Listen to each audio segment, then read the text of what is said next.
It is 9 o'clock. We can call the meeting to order. Please stand for the pledge.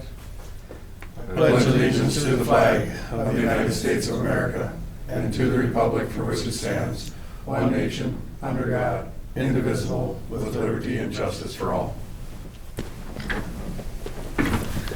Morning. Are there any additions to the agenda?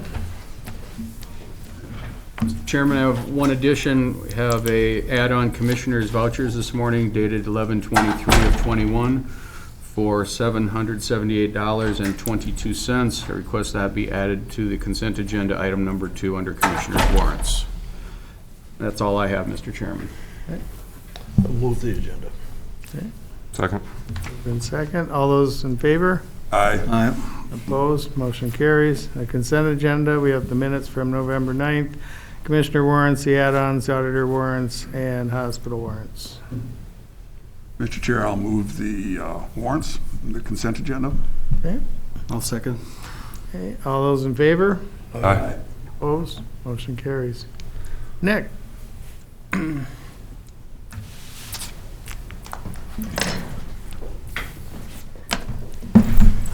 Good morning. Morning.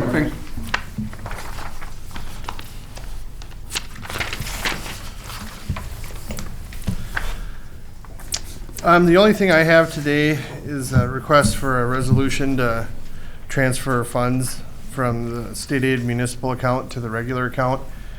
Looks like we'll have somewhere in the ballpark of $450,000 available for this transfer. Currently, we have the money to meet our current needs in the municipal account, and we are short in the regular account. For whatever reason, the rules are, if you're gonna transfer from municipal to regular, you have to have a board resolution.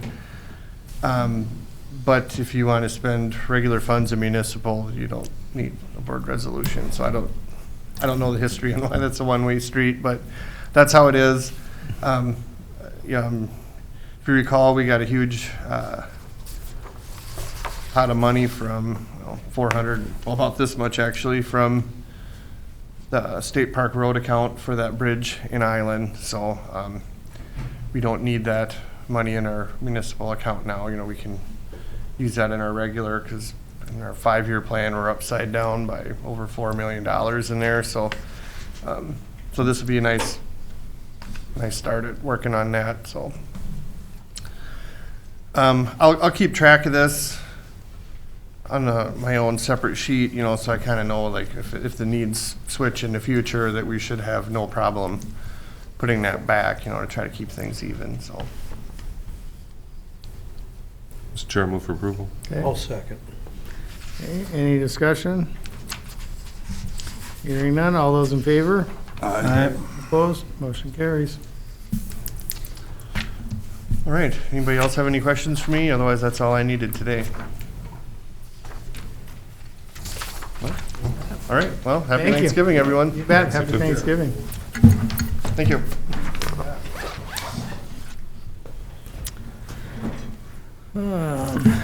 Kathy, you have any personnel for us? Morning. Morning. Just a few announcements and one that requires, or well, a couple that require action here. Emerson Winter started as a full-time deputy on October 25th. Sorry, I was going to let you guys know at the last meeting and I missed that one. He's been a part-time deputy with us in July, putting in a lot of hours as a deputy.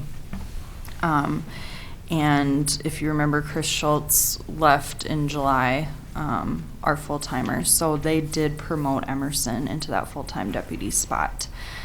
So we do have a full-time jailer dispatcher position open. And that's being advertised, and we're accepting applications for that right now. Along with that, the sheriff's office would also like to hire back Ed Skolton as a part-time jailer dispatcher, and Ed was the jail administrator here for 30-ish years. He's specifically going to help with jail transports. We would like to hire Ed back at the top step of the jailer dispatcher scale, which costs much less than overtime, honestly, so they feel that it's with his experience and just bringing him back for that, they would like to bring him back on that top step, which is $28.31 an hour, for very part-time jail dispatch work. So I would need board approval of that. Make a motion to do that. I'll support that. Okay, any discussion? As a part-time employee, benefits, No, and he actually, since he's getting a pension as well, there would be no para benefits there either, so that's a savings as well. Any other questions? Not all those in favor? I, Opposed? Motion carries. Okay, and then I did email the board Scott Barduson's resignation letter. I think Steve handed out copies this morning as well. Scott is retiring effective December 31st, 2021, and he is one of our assistant county attorneys. And we will recognize him at one of the December board meetings. And he has been with the county since 1979, so he is our longest term employee. So I have not talked to Demaine on his plans for backfilling Scott's position yet, so, but as of right now, I just need the board to accept his resignation officially. Mr. Chair, I'll make that motion that we accept Scott Barduson's resignation. Okay, Second. any discussion? Certainly extend our well wishes to him. It's quite a lengthy amount of service to the county. Sounds good. Okay, all those in favor of the motion? I, Opposed? Motion carries. Thank you, and the last thing I had was Carol's recognition. So, I don't know if Carol wanted to step up here. please. Please. After all these years, you must have something to say to us. Yes, I do. Thank you, everybody, and I've enjoyed my job so much, and I feel blessed that I was able to work for this many years, and appreciate all your support. I'm gonna miss everybody, but I'll still be around. It's very hard. Thank you. Thank you. Thank you. For all your service. Thank you so much. And Carol has been with us since June of 1983, so it's 38 and a half years of service. Carol is very well respected and well loved by her fellow employees and the public and her 4-Hers, and she will be missed. But she's done a phenomenal job for the county all these years. And we just want to thank you, and this is a token of appreciation from the board, a certificate and a peace pipe. So, thank you. You're welcome.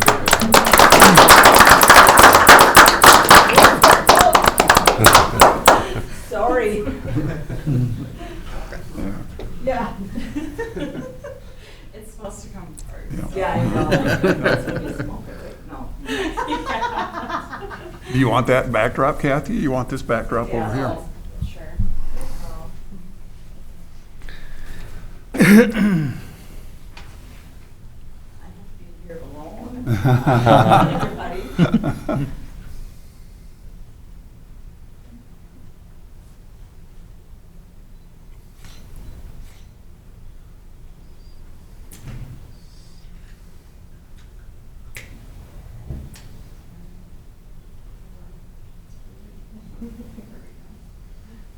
Do you have retirement plans at all, Carol, or what are you thinking? No, none specifically, no. Just be free to do things, I guess, if Yeah. this opportunity comes up. But I do want to stay active in the community. That's one thing I want to do in some shape or form, so I want to kind of be That is very nice. And you'll still see her, because she'll be helping with 4-H programs, she'll be I'm helping at the county a fair. screen 4-H volunteer, so. She's already been recruited, Yeah. so. Sure. Oh my God.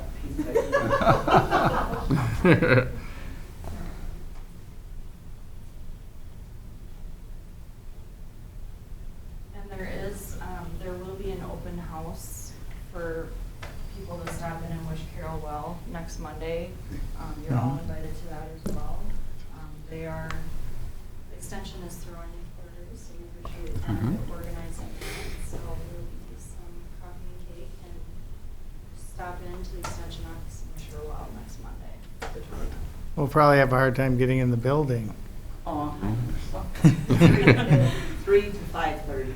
Yep. Good. Thank you again. And Oh, we really appreciate your Yes, thank you service so to the much. county. maybe I'll see you again. That's But I great. have something for Steve. If you don't mind, I'm sorry to interrupt. Bonnie forgot to have me sign Oh, this sure. yesterday, and it's about the dairy initiatives. I'll scan you a copy back. Sounds good. He doesn't know what he's signing. He Yeah, I hasn't do. read it. Yes, I do. I've read through it several times before we got to this point. I'm giving you bad. I know. Thank you. Thank you, Thanks, Carol. everybody. Okay, thank See you, Carol.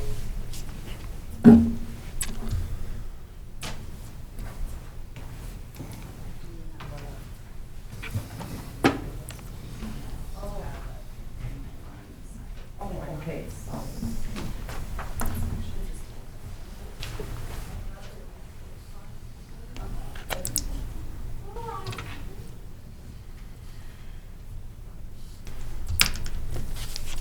Jason? Are you ready? Sure. Oh, we'll have to wait till 9:30, We Mr. do? Chairman. This is a public hearing. Okay. So we can, I can hit the Hiawatha Snow Blazers grant if you'd Okay, like. let's go Get with those that. taken care of. Mr. Chairman, in your package, you found a copy of the new Hiawatha Snow Blazers grant. It's a grant and aid program that will cover a grant amount to the Snow Blazers. It's a pass-through, so it comes through the county pays the bills, and then we use the grant amount to cover the expenses. $35,916.99 is the amount of the grant. This is ongoing. There is no net levy cost to the county or anything like that. It's basically pass-through money. So they, again, as I mentioned, they turn in the bills get paid, and the grant gets zeroed out. So I'm requesting to authorize the chair and myself to sign it. And like I'll be doing a grant or a resolution for this as well, again, too. So we'll have to do a resolution up for this one, so. May you've heard the request. Move for approval. And I will second. Okay, any discussion? They don't end up the balance ever? They manage to spend the grant all every year? Yep. Yep, nothing carried over. This is mostly what, trail maintenance? Trail maintenance is what it is, grooming the trails. And maintenance, nope, no carryover. Okay, any other discussion? Hearing none, all those in favor? Aye. Opposed? Motion carries. And then Area 2 Joint Powers Agreement is just a renewal authorizing me to sign on behalf of the county. The only thing that's changed is the date, another 2-year agreement.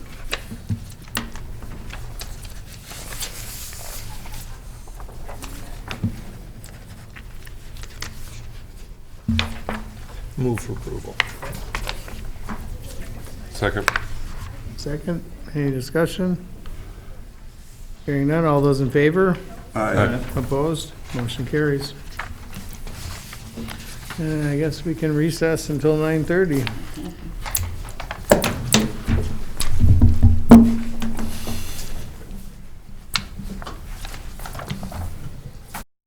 Thank you for having a public hearing on the ordinances that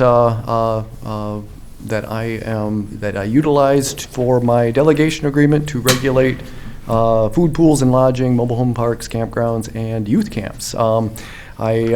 Just to give you a general overview of why we are here, last time I think we updated these ordinances was in 2012, and that's because of the Southwest Health and Human Services name change. This time around, just to give you a short synopsis, in 2019, the Minnesota Department of Health adopted an updated food code. That's 4626, and in that wording, or in that when they adopted it, that required, they changed some things, not necessarily, basically the code met the, was a kind of a, they take it from the FDA food code, but when they put it in their numbering system, that kind of changed from how we previously had it referenced in our old ordinances, so that was going to require us to update it so that we could meet the requirements of the minimum requirements of the Minnesota Food Code, but also there was a portion in there that's not delegated to us for enforcement, and that relates to the certified food manager. There's an element that the state takes care of, so that issuing the certified food manager certificate. My department doesn't do that. We just have to ensure that each establishment has a certified food manager. And because they adopted that, then I had to go through the process, or I would have gone through the process of updating our food and beverage ordinance to meet that requirement. So, and in 2019 then, I proceeded to, Redwood Falls was codifying, so I provided all the ordinances to Redwood County for their codification process, and also with that, I provided those ordinances to the Department of Health for review, and both processes identified just some minor reference corrections that we needed to make to all the ordinances. So, long story short, here I am. We have the public health administrative ordinance, we have the food and beverage ordinance, the lodging ordinance, the mobile home parks campground ordinance, youth camp ordinance, and the public swimming pool ordinance. All have just minor citation corrections that meet what I'm required to enforce. So I bring these forward to you to review and approve, and I stress that all these ordinances meet the minimum requirements of what we have to enforce regarding these establishments. It gives us the authority with our delegation agreement with the State Department of Health to enforce the basic codes that are required by that delegation agreement. So, Do we first need a motion to open the public hearing? Yes. okay.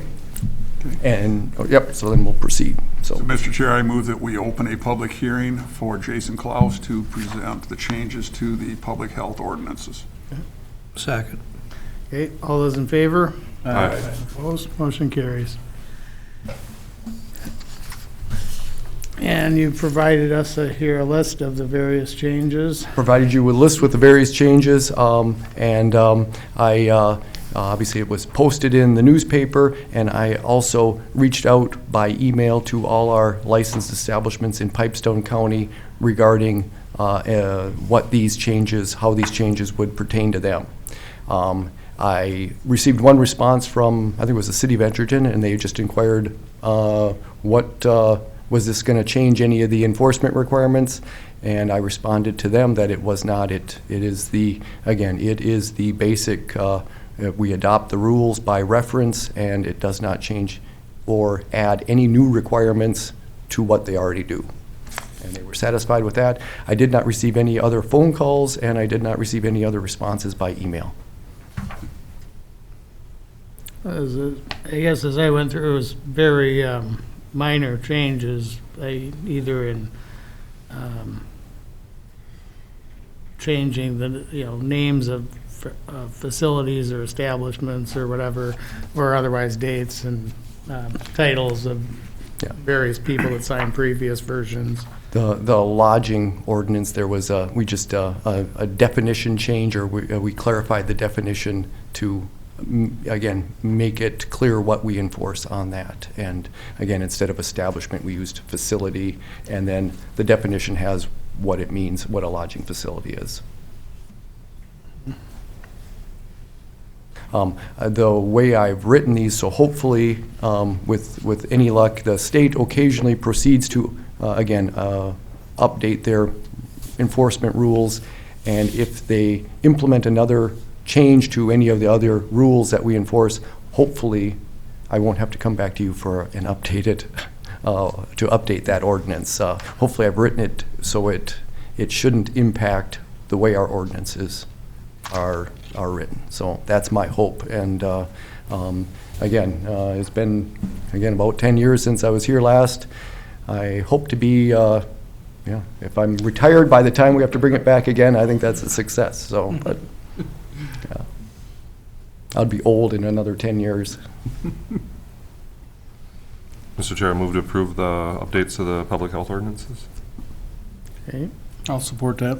Okay, do we have any discussion or public comment on the health ordinance?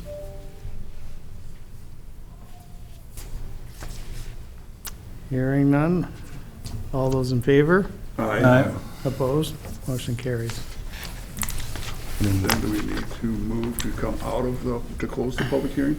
Okay. then, Yes. Mr. Chair, I will move that we close the public hearing then, in regards to the public health ordinances. Okay, all those in favor? Aye. Opposed? Motion carries.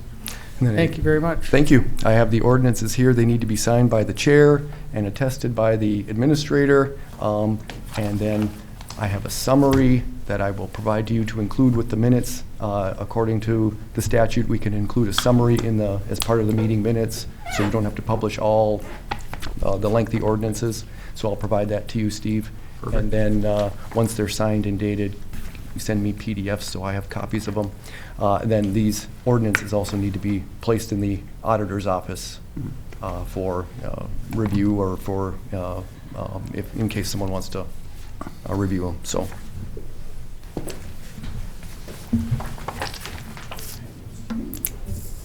Thank you.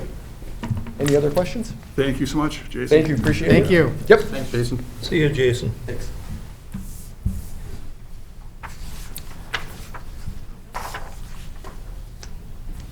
Do we want to recess till 10? I think that'd be a good idea. Okay.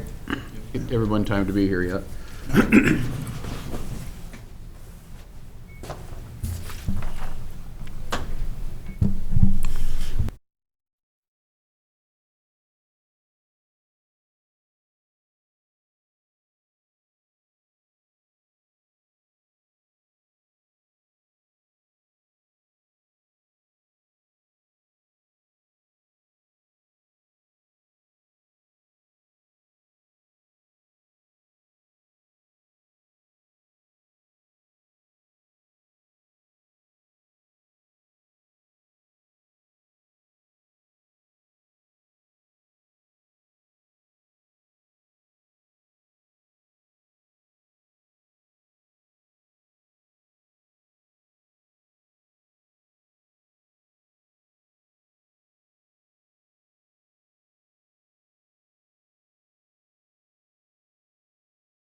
Okay, we can reconvene. Next, we have Jeremy Whipple with the Pipestone Development Company. How are you guys doing today? Very good.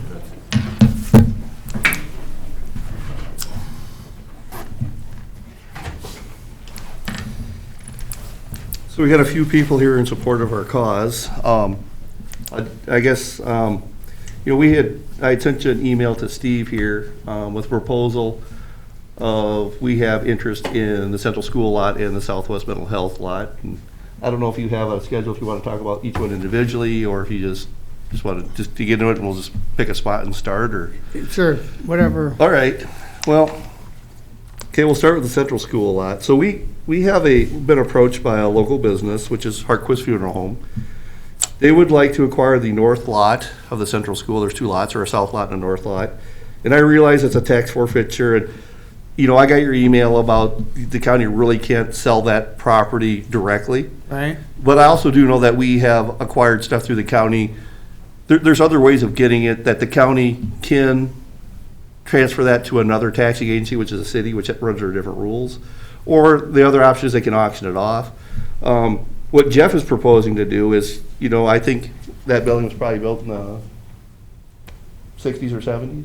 So what he's told me is, the funeral industry has changed. He needs a bigger facility. He needs more parking. I'm sure you've all been to Hartquist. The parking it's not there. So he has a plan. It fits on the north lot. It'll be an 8,000 square foot building with 70 parking spots. He's looking at investing $2 million into our community. That's what it'll cost to do this. I know since the school has been torn down, there has been numerous times where the county has talked about developing it. Well, I don't know if anybody else has approached you with putting $2 million worth of property on there, but, we as a community need to figure out how to grow. We're going backwards. And I hate to say it, but it's what's your guys' plan with that land? I talked to Steve and he said that maybe in 15 years we have a plan of putting a county building on there. Are we worried about 2036 or are we worried about 2022? Jeff has to build a building, whether it's here or it's in another community. I hope it's here. I hope we can retain our businesses here. He's got 10 employees we need to retain. Just to go with some simple numbers, I'm just gonna assume that his investment would be taxed about $800,000, because I have in the last few years built a similar type facility here. Generates about 30 grand in property tax. Retaining employees, that's a big thing for us. But I guess it's really up to you guys. What are your guys' thoughts?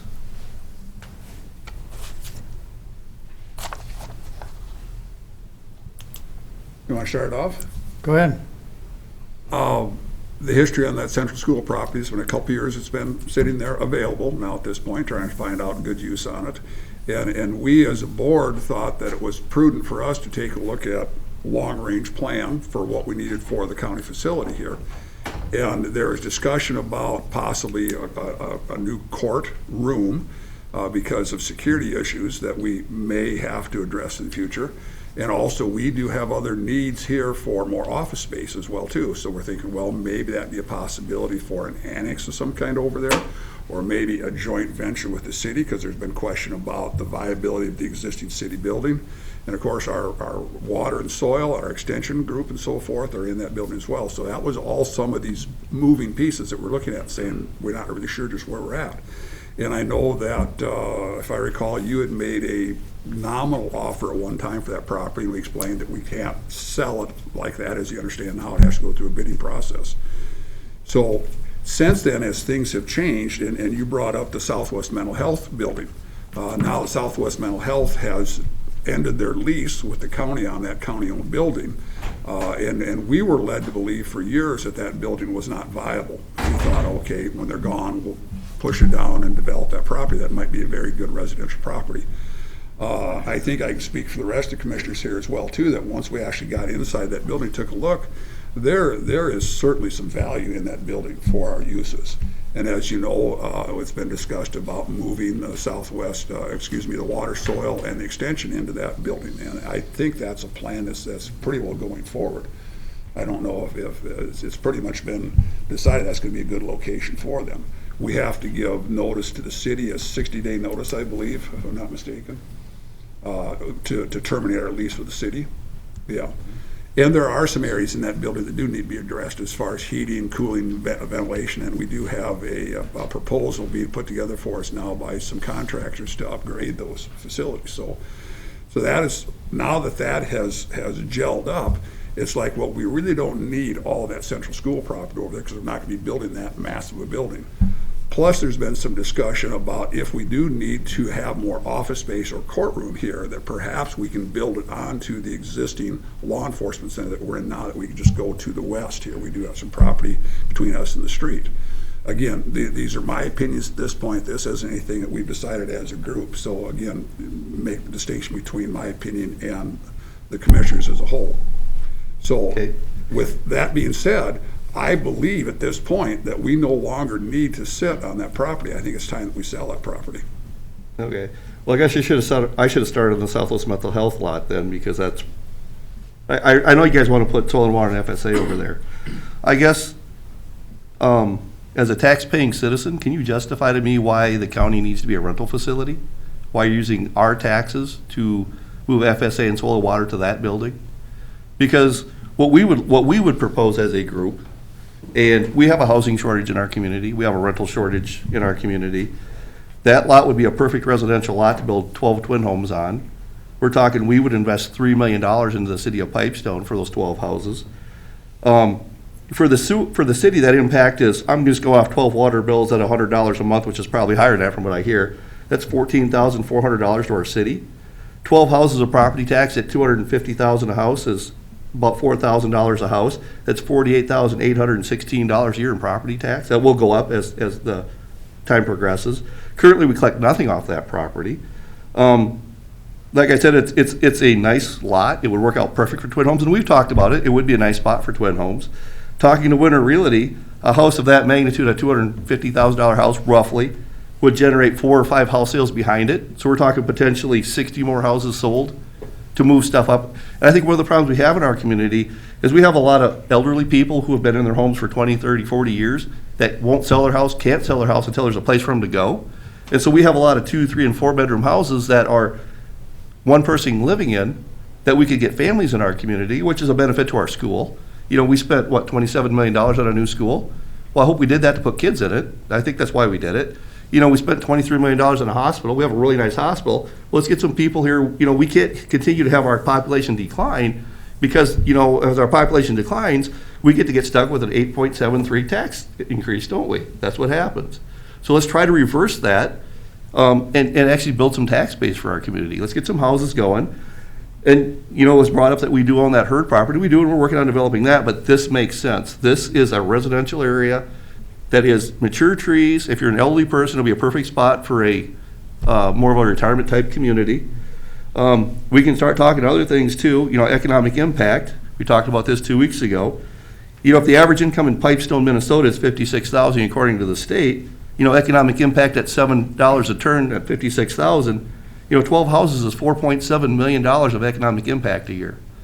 Is that important to Pipestone County?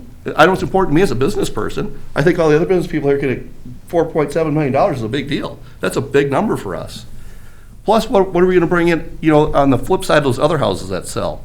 If we get houses, you know, we'll go from a single person living in that house to a family.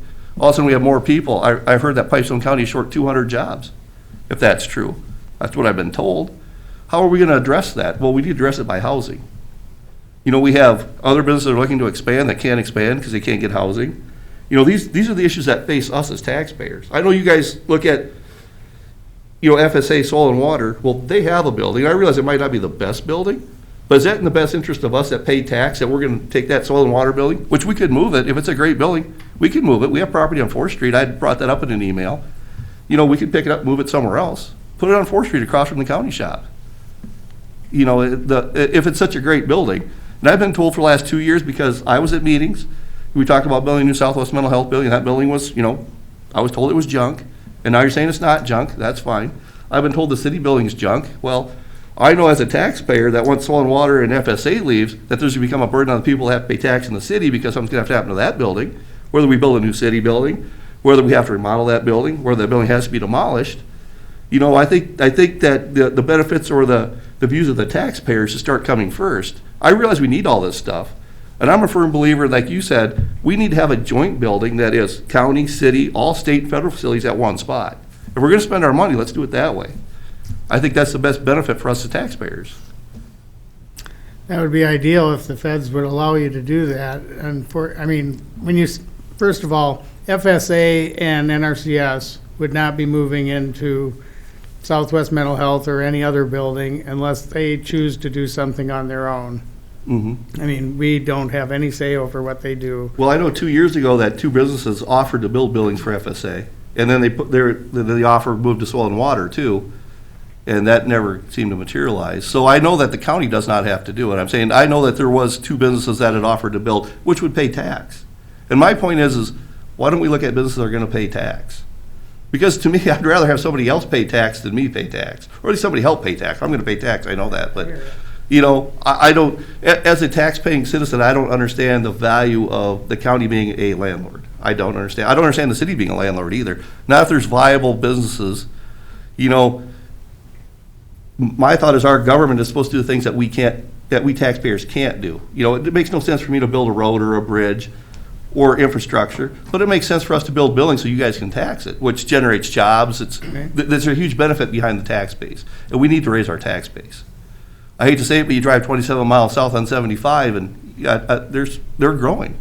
You know, their population went up the last 10 years. Ours is going down. And not that we can compete with them. We can compete with them. We have the business to compete with Laverne. You know, I think I've talked to the city administrator, Laverne, and Laverne made a decision 15 years ago that they wanted to grow. And it's the government has to help. You know, you can throw it on us taxpayers to do it, and we'll do what we can. But we're limited by, hey, there's quality land that we could build on, and then we're not going to sell it to you. So these are our concerns.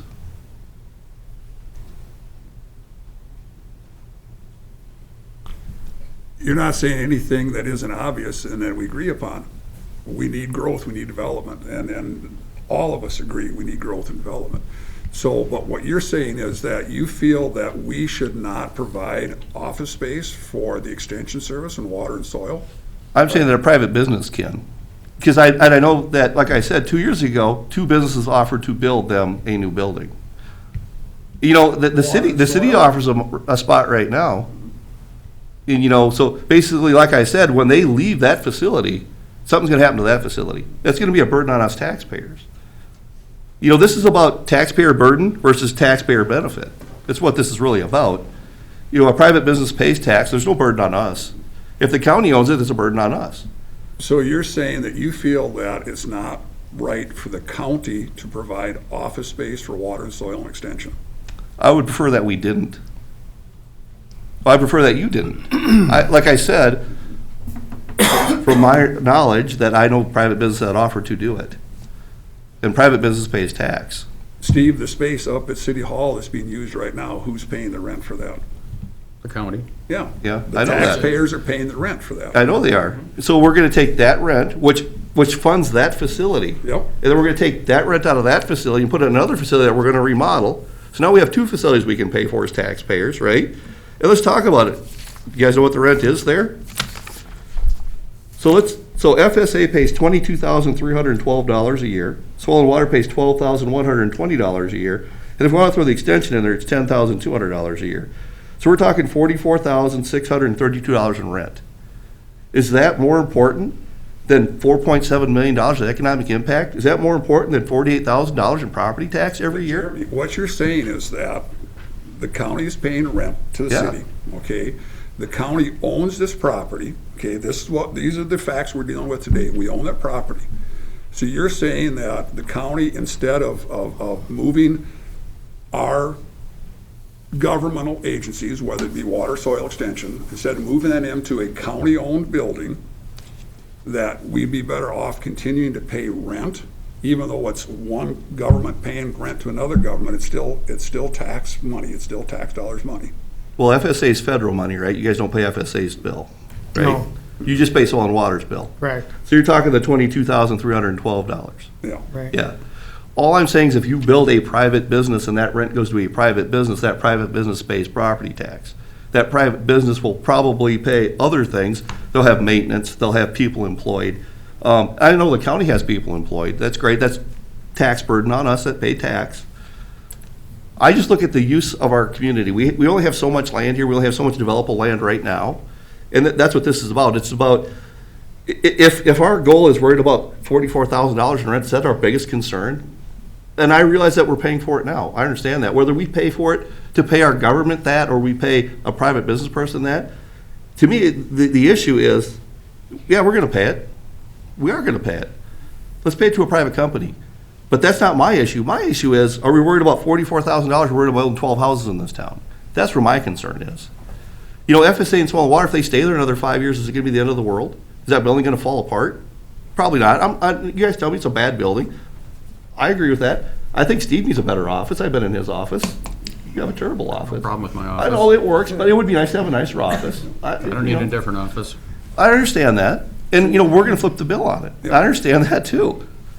I'm just, our goal here is to say, hey, let's just stop and think about what's in the best interest of the people that pay the tax. Is it by adding tax base, which helps? Hey, you know what? $48,000 a year, if we want to build a new government building, hey, in 10 years, you've got, you know, $480,000 you collected in tax, plus the people living here. Hopefully we spurred more development. You know, hopefully JBS can do their expansion they want to do. You know, I know all the other businesses in town are always looking to expand. They can't find help. You can't find help if you don't have places to live. You know, I'm involved in a little rental company, and they put a house on the market. They had 17 people apply for one house. There is a definite demand for housing. So you're saying that you don't agree with the approach that we relocate water and soil and extension to a building that we already own. Now we no longer need to sit on the old central school property. We put that on the market, get that sold, get it developed. You don't agree with that philosophy? All I'm saying is that that Southwest Mental Health lot is a perfect lot for residential development. There's other lots that are perfect for development. Not as good as that lot. When you say there's perfect lots, all I'm saying is if it's so important to have soil and water and FSA in that, let's move it to 4th Street. Let's put it across from, Who's gonna pay for that? well, I'm pretty sure the taxpayers are. Would you want that lot so badly, would you be willing to foot the bill to physically pick that building up and move it to another location so it's be ready for us to move in a couple Probably. months like we're planning on doing right now? You know, I would say we'd discuss it. To me, it makes sense. It makes sense to me as a taxpayer. I don't know if it makes sense to you guys. You know, we could ask the other people here, but to have 12 houses, and that house, if that building's still good, that's great. We can move it. We're gonna move 2 houses in town. Nothing's not movable. You know, we could get the prices on it. You know, if it's not, I'm pretty sure it'll be cheaper to move that facility than it is to build a new one. I know that. It would just be finding the right spot for it. And to me, honestly, I think 4th Street's a better spot for it because you're gonna have people with trailers and trucks and, you know, people do their farming stuff. 4th Street, they already have the county shops there, so you already have heavy trucks on that road. It's a county road. I'm pretty sure 8th Avenue is a county road though, too. But the people that live there, it's a residential area. You know, do they want a lot of traffic there, in and out? And I think that if you go over there, I think you're gonna have expansion where someday, I hope that we have a nice government facility. City government? That's always government. Well, we're gonna have government. Let's be honest, we're gonna pay We've got a nice tax. government facility right now, right here. Well, but we've been talking about you need a new one. No, we need Oh, more it's been room. discussed quite a bit. We need more room. Yes. That's different than a new one. Well, more room will be a new one. There'll be a new something. Mr. Chairman, are you willing to pay the amount of money for the central property that we have into it? The 800,000, no, because that was in the best interest of the people to knock that building down. Not the best interest in the people in Edgerton. Yeah, actually it is, because tax base affects the people in Edgerton. So if you want to talk about, let's talk about the central school property. And I know, you know, if you go by what the state says, that you have to get 90% of the value of the property if you take it to bid. That's what that is, right, on a tax forfeiture property. So up until 2021, that property was valued at $106,100, and then miraculously last year, the price went to $585,600. That's what it's valued at. It's $585,000. What's the justification for that increase of 500%? There's not a huge liability on it? Yeah. You know, I blew a truck up in April, and I put a $12,000 motor in it. It didn't make it go up anymore. I realize it's a liability, But our government is supposed to do that. We pay taxes to have that building removed for the benefit of the people. I understand. You know, because if the taxpayers don't pay for it, we'd have a bunch of blighted buildings that are gonna be there forever, until Mother Nature takes care of them. It is what it is. The government paid to knock down those 2 buildings on Main Street to build the Stone House. The government's gonna pay to knock down the movie theater. It's an unfortunate thing, but that's what happens. That's why we pay tax to better our community in the future. I pay my tax, and I assume that a new structure is what the future is for us. It's tax-based, it's jobs. Right. Because if we wouldn't have paid for it as taxpayers to knock that building out, it'd still be there. It'd be there forever, because it's gonna take a long time for that stone building to fall down. It'd be there longer than the new one will. Yeah, probably. It'll be interesting to see what Hill and Brown School brings on the public auction. Yep, it will be. Is that set already? I don't know if there's a date set Sometime for in that. December, I heard, but I haven't heard an actual set date, Yeah. but sometime in December. But that will give us some guidance, because again, with tax forfeit property, we have to set a minimum acceptable bid for a piece of property, then it goes out for public auction. So once we know what those other 2 properties bring, we'll have an idea of what the minimum value of this one over here is, and get it sold. I agree completely with. But there was a value set to it, and how was that value set to it? We have an assessor's office that does that. Yeah, Okay, well, can they justify why it went up 500%? Talk to them. They did it. Okay, We did not. you guys approve this stuff, I'm assuming, right? You don't? They just throw a number on there and that's just how it goes? That's what their job is. Okay. We hire people to do things like that. now they don't just pull that number out of thin air. They. Well, I'm assuming there's gotta be a comparable or something to it. There's gotta be something that they justified. I don't think that knocking down a building would justify that type of an increase, because it's not really a recoupable cost. How many lots are there? On the central school? 20? There's 2. Well, no. If you were to develop that into residential, you could easily get 20 properties in there. I don't know, the proposal we have now is to take the north lot and put a funeral home on it. I guess, it all depends, you look at the lot that Marv Hilkelman bought, which was 3/4 of a city block, you probably could have got 10 houses on there, but you got 1. Hill School could go that way too, it depends on who buys it. You could get 1 house on there, you could get 20 houses on there, you could get 30 houses on there, depends on who buys it and what they do with it. That's the joys of land ownership. You may end up with 1 house on there. You may end up with somebody who buys it, just wants to leave it grass field, I don't know.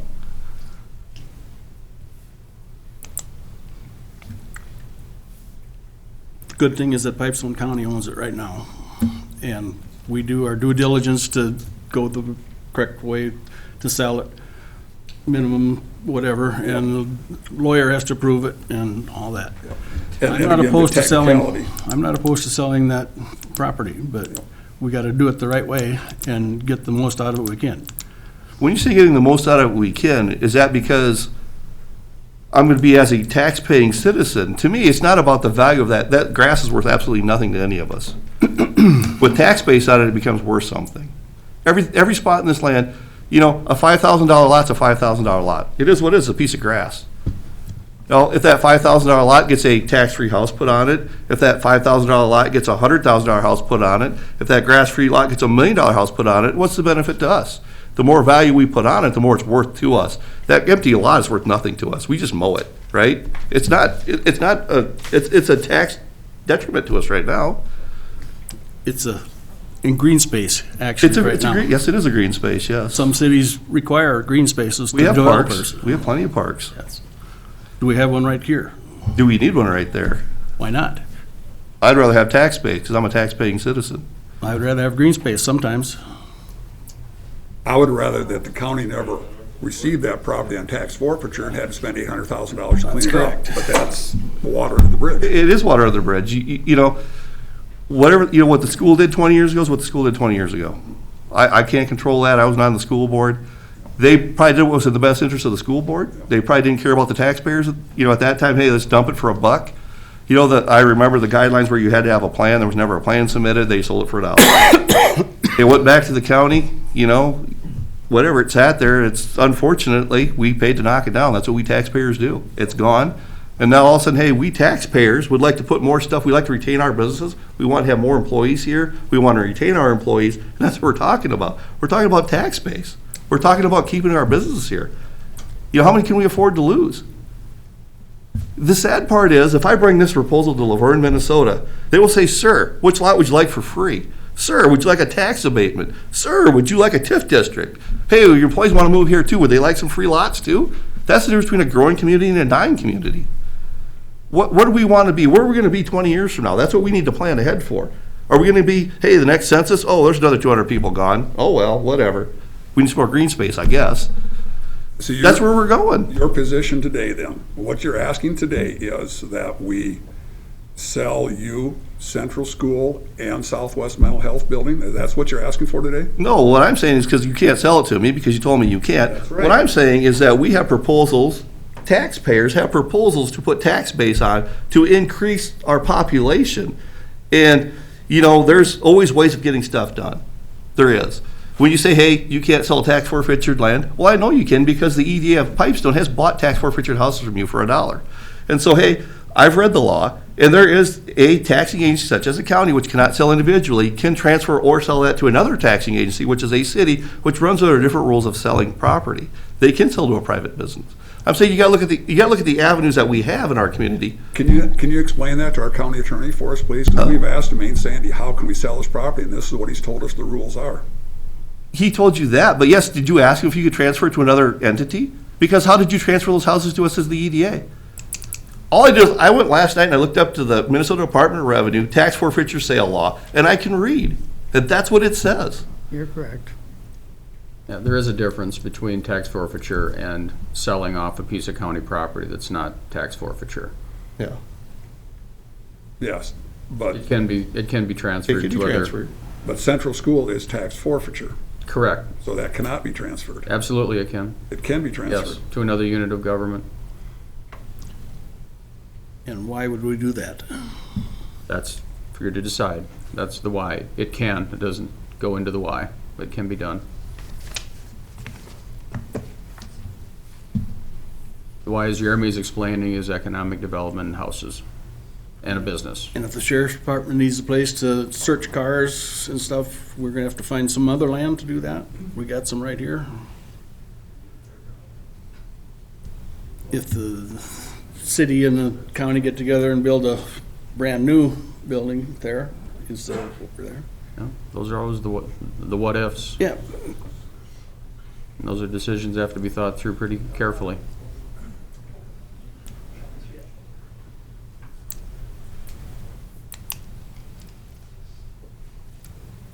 I appreciate the information. Yeah.